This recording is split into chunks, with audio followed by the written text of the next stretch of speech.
Welcome back, and thank you for joining us for our second half hour here on the Factor Uncensored. It's been nearly 2 months since the Texas Education Agency named Mike Miles as the superintendent of the Houston Independent School District. His appointment alone has left many people angry, as it signaled the beginning of changes some never asked for, including the sudden reassignment of 3 HISD principals. We chatted with Superintendent Miles to share his side of the story. One of the things that caught me by surprise at the beginning or the end of last year before you got here were the low reading and math scores. Obviously, it's a trend we're seeing around the country, right, but more so a serious problem when it comes to minority students, particularly African American. What focus do you have? What plan do you have to deal with those low reading and math scores, particularly for minority students in HISD? That is the gist of the work. That is the crux of what we have to do. There are 3 exit criteria for my team and the board. One is we can't have any schools with multiple years of D or F status. And that status comes from reading and math scores and other assessments. The second bucket is the special education. We have to be in state and federal compliance and improve special education services. The third bucket is governance, having a more effective governing system.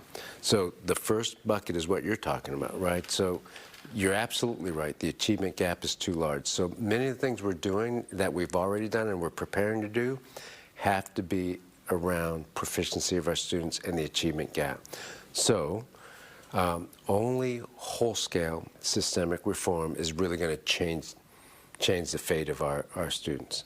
Not tweaking the system around the edges, not doing the same thing we've always done and, you know, putting out a reform and then backpedaling it, and it's just whole-scale systemic reform. So we started with 28 schools, right? We call them new education system school. That's a phrase that means we're going to take a school, change it fundamentally to focus on instruction, to make sure that we provide greater services, higher quality education, more resources for this group of schools.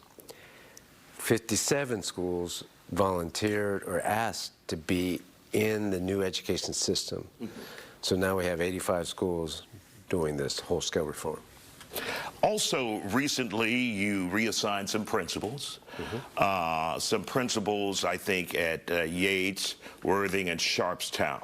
And you've received a lot of pushback from the community. How do you take that into account when the community says, we love these principals, we want to keep these principals, but you have a job to do? So how do you deal with that?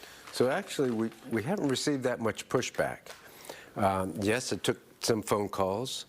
And I was at Yates High School today, and there was only 1 or 2 people who asked me about that question, about the principal.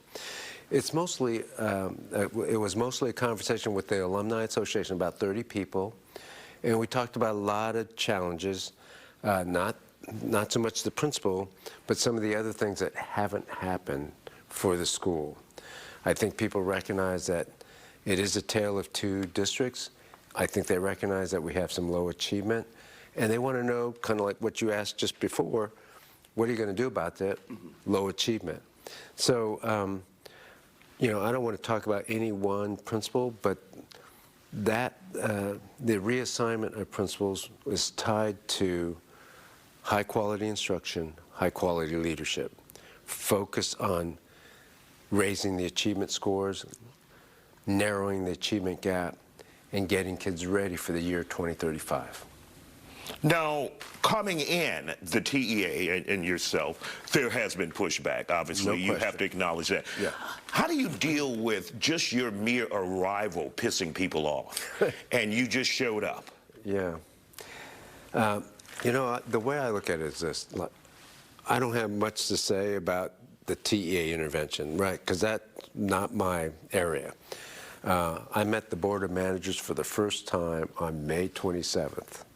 So all that was taking place before, all the decisions that either the legislature made or the commissioner made, that's before me.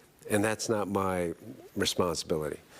My responsibility started on day one, and you're right, there was pushback associated mostly with the intervention, which, I don't have much to say about, and, had not much to do with.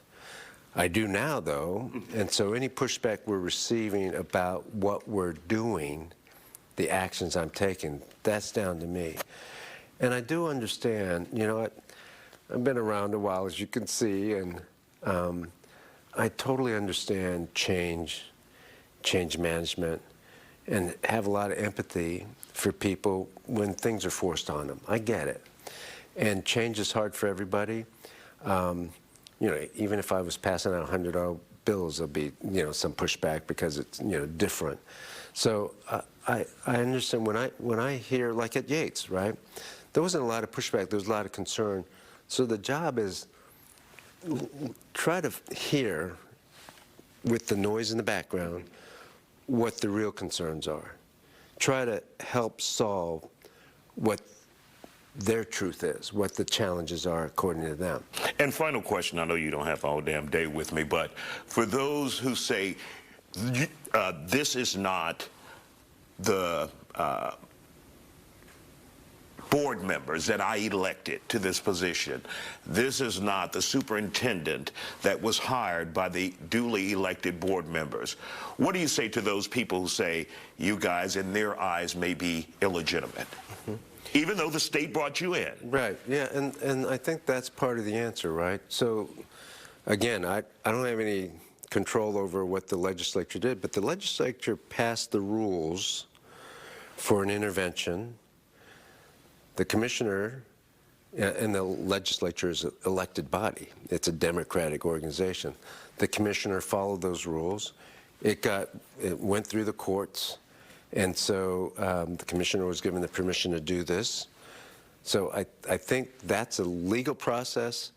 And so people have to abide by those legal processes or remove the people through electoral process that placed this intervention upon them. But that's a legal technical process. Here's my answer, is that, look, we're at the end game. Our kids don't have any time. This is the last generation of kids who will enter a public school system before the achievement gap is going to be locked in. If we don't do bold, systemic things now, it will be locked in for the next 30 years. So we can either wait, we can slow process, we can do what we've always done, or we can bring a team in that's going to do bold systemic reform that makes sense with proven strategies and whole-scale systemic reform to change the fortune of kids. My team and I are going to do that, and that's why we're here.